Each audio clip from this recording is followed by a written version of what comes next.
Welcome back to Real Estate Mindset. Today's video is gonna be absolutely bonkers. Now, the data is in and the Redfin CEO, Glenn Kilman, is on the campaign trail once again talking about his company and the housing market, and in the nick of time because quite frankly, you guys, he's warning how bad the housing market is. So we'll take a look at exactly what he's saying as of recently, and then we'll jump into a couple things like what are the payments right now and just how unaffordable is housing exactly. Now, personally, I find his words a little bit more refreshing than the typical bullish narrative that continues to say just buy, refinance later, home values only go up. If you can find a house, just buy it. So at least this man is giving additional warnings in the housing market. Again, something that I find incredibly refreshing. And if you guys can, do not forget, please like this video, subscribe if you haven't already, shoot me a comment below, and for the love of all that's holy,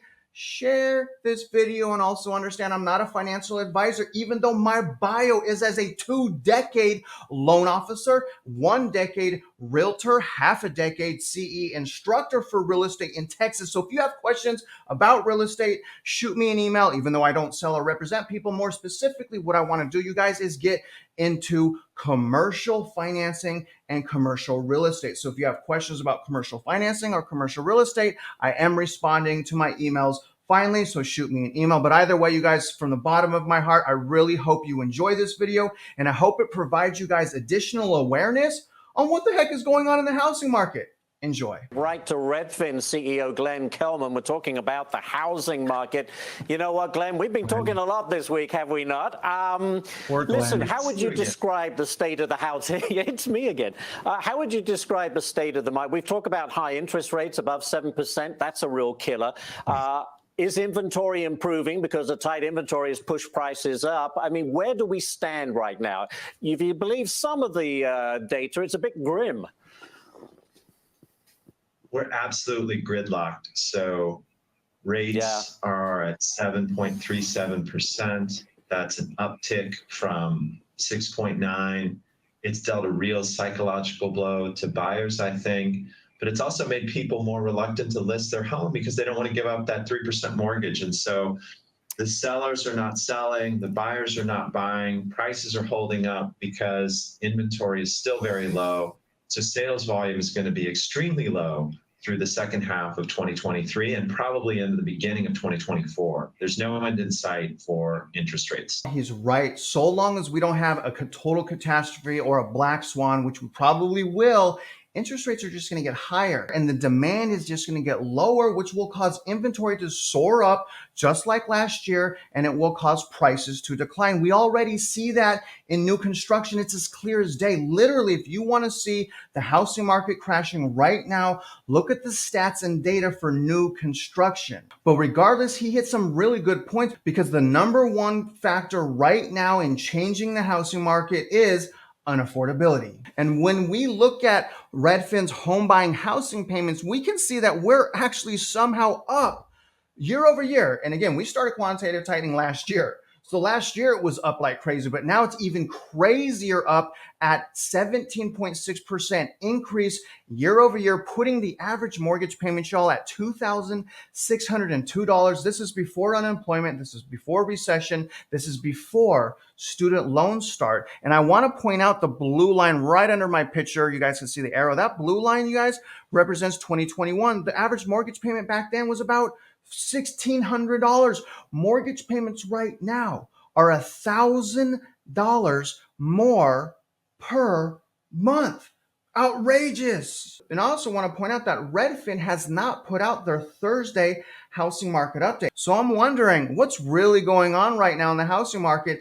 And more than likely, as the data continues to come out, and I'm telling you guys right now, more than likely, the data is going to continue to show us additional home price crashing this year. Now, how do we beat the home buying seasonality? Recession, unhinged unemployment, and no more bailing out the system.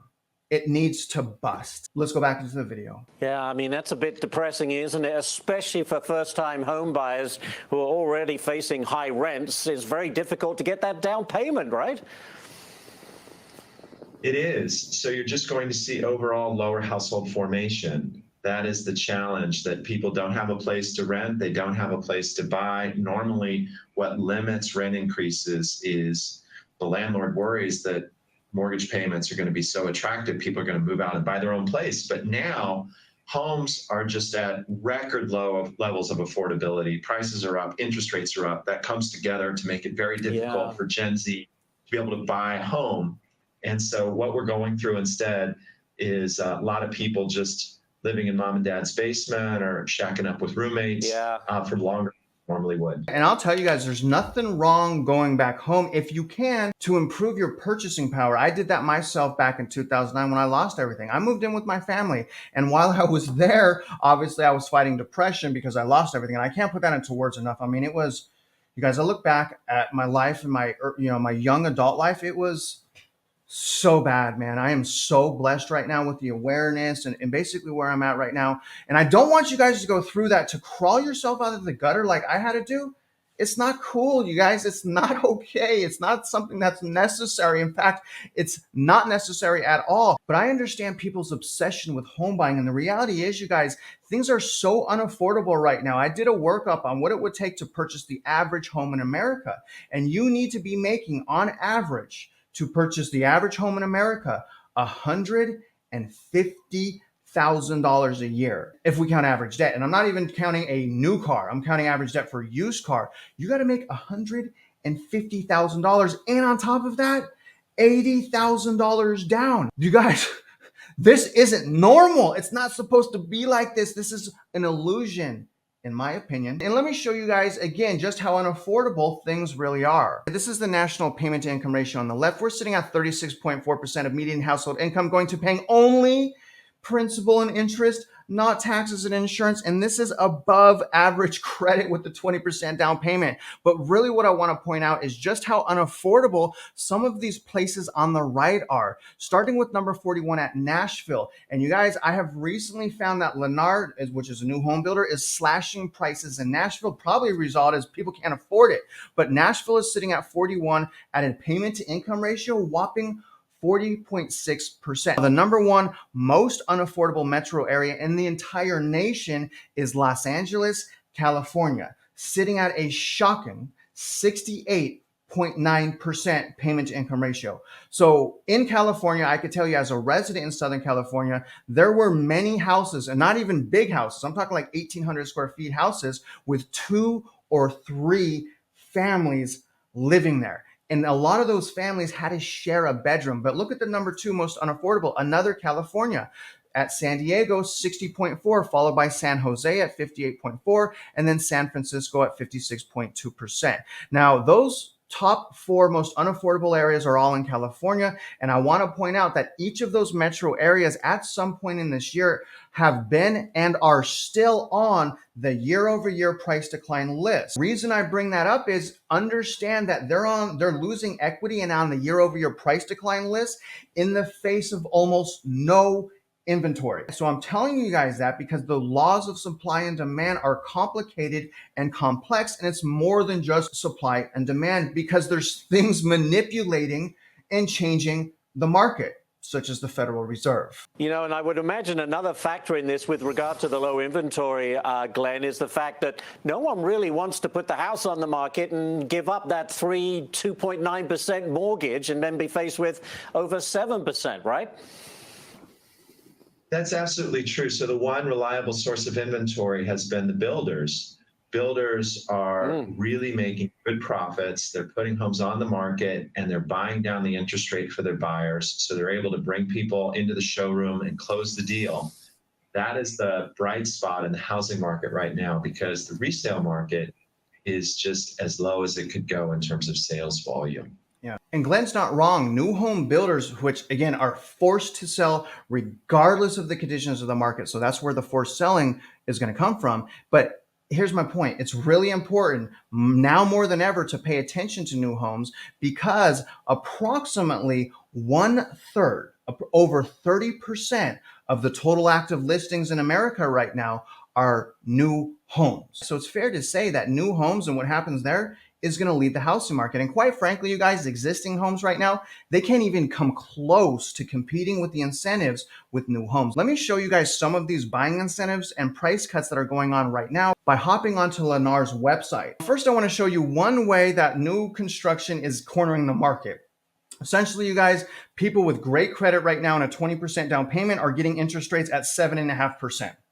So Lennar is essentially offering an interest rate more than 3% lower than the average. And this, according to this, is not just a buy down, a temporary buy down. This is a fixed rate. The differential in payment is $600 to $700, which means if I buy a new home versus an existing home and it's the same purchase price, my mortgage will be could be, right? You have to qualify, could be $600 to $700 lower. And that's talking about an average home of $400,000. Not only are they offering these absolutely ridiculous buying incentives, they're also slashing prices. So here's the map right here. If you guys want to find out if there's a price cut in your metro area from Lennar, here's where you can go. Now, I've recently done a video and I've showed that the price cuts are basically spreading to almost every state in the nation, including South Carolina, Tennessee, Virginia, Indiana, Minneapolis, Texas, obviously, California, a bunch of different places. And odds are, you guys, those price cuts are going to get even bigger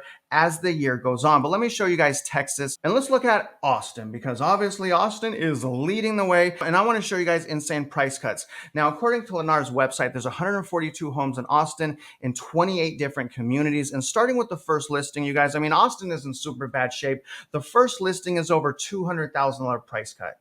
Again, over $200,000 price cut. That's well over a 20% reduction in value. Now, obviously, you want to match this up with the market analysis to make sure that these are true price cuts. One of the ways you do that is to see what other homes are being sold for. Now, this one's also a good one at $60,000. That's almost a $20,000 price cut as well. So a lot of stuff going on. Look at this one, you guys. This one's also crazy. This one's a $107,000 price cut. Absolutely crazy, you guys. Absolutely crazy. Are we still seeing that movement from north to south? I know the market is very tight, but at places like Texas, Tennessee, Florida, are they still kind of bucking the trend? Are a lot more people coming to those states? Such an interesting question. Mostly yes. But for the first time in probably 5 years, I'm hearing from some of our real estate agents that I'm helping people move back to California, back to New York, back to Illinois. And it's just because the bosses said, we want you to come back to work. And so people who thought they'd be entirely remote are now having to come into the office. And so we have seen some people come back to some of these coastal markets that we had thought they were saying goodbye to forever. It's been a real surprise. But I still think the larger trend really interesting is toward Texas, toward Florida, toward those other states where housing is more affordable. So obviously work from home changed so many things, not just with the housing market, but also with commercial real estate. And basically what Glenn is saying is that's starting to change. People are starting to get called back and people are starting to move back home. But what I want to point out is Texas specifically, I'm not talking about Florida. Texas has won, I think it's the #2 state overall. Florida's #1, but Texas is at least the #2 state for migration. So I want to point out #2 state of migration, yet Texas also has the #1 metro area with the largest price decline, which is Austin. The reason I'm telling you guys that is migration is important. Demand is important.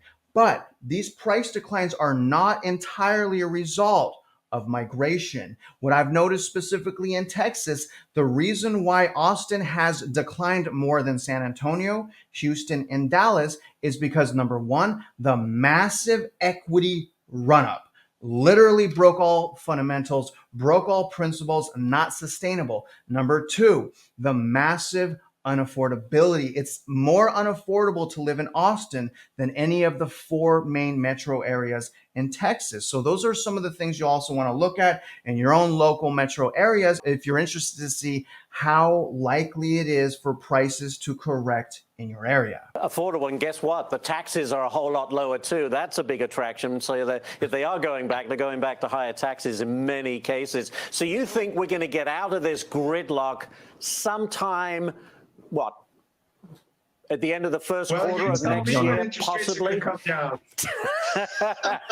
I can't. I think that as long as rates are as high as they are, The only people who are going to move are the people who have to. And so you're still going to see 4.1, 4.2 million homes traded in the United States. That's just the rock bottom number that always trade because people die, their divorces, their relocations, and things like that. Forced. But outside of that, the folks who are moving up because they just want a better life, many of them are putting that off until rates get down to 6.5%. Yeah.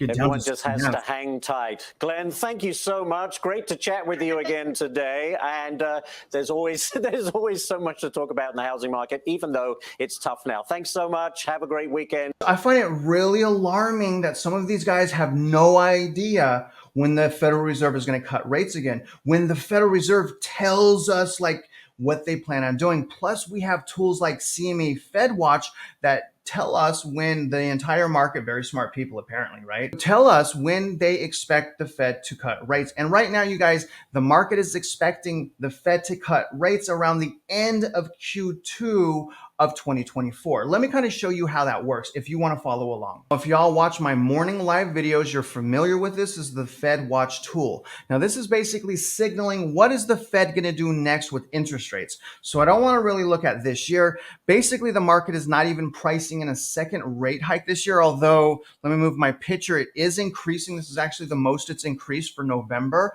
sitting at 40.6%. This is representing the market believes a quarter rate hike in November. Here's December sitting at 37.6% chance. So the market is starting to price in a second rate increase this year. But when I go out and I click May and June and July, let me show you what the market is expecting to happen. This will change if the interest rate changes. Obviously, we're sitting at right now, you guys, 525 to 550. So if they hike rates, obviously, again, this will change. However, if the rates stay the same, basically the market is saying there's a 35% likelihood of a 25 basis point cut to rates in May. So that would bring us about 25 basis points lower than what we're at right now. Now, I hope we can make it, you guys, till July. But let me show you guys June. Now, June, the same thing here. June is saying 25 basis point or even a 50 basis point rate cut. Now, when we go into July, these numbers are all over the place. So more than likely, what the market is saying is pretty much guaranteed that there will be some type of rate cuts in July. And you guys can see that here. This will be linked in my description if you guys want to follow this. Let me know how you think Glenn did. He looks pretty beat up if you ask me. But again, what I'm hearing from him is a lot more refreshing than what we were hearing last year, which was way more bullish in my opinion. So comment below and let me know how you feel he did. And other than that, you guys, I hope you guys got some new insights, value, and perspective. And if you're out there investing in real estate, you know I wish you luck and I hope you win.